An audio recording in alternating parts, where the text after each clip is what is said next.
C'est une information révélée par le Wall Street Journal. Selon le journal américain, l'armée israélienne aurait commencé à mener des raids ciblés dans le sud du Liban. Objectif, recueillir des renseignements et sonder le terrain avant une éventuelle incursion terrestre plus large qui pourrait avoir lieu dès cette semaine. Les forces spéciales israéliennes auraient pénétré dans les tunnels du Hezbollah situés le long de la frontière au cours des derniers mois.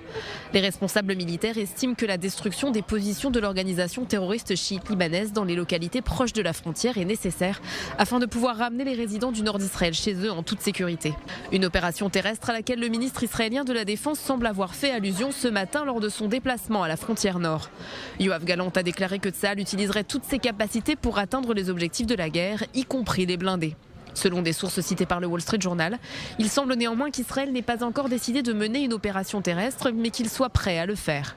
Ces mêmes sources ont ajouté que sa portée serait probablement limitée. En effet, le gouvernement israélien fait l'objet de pressions importantes des États-Unis pour ne pas mener d'opération terrestre majeure.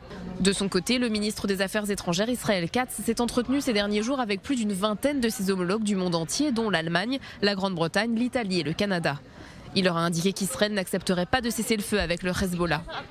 Il a ajouté que la seule manière acceptable d'arrêter la guerre est d'éloigner l'organisation terroriste au nord du Litanie et de le désarmer. Tant que cela ne se produira pas, Israël poursuivra ses actions pour assurer la sécurité des citoyens israéliens et le retour des habitants du nord dans leur foyer.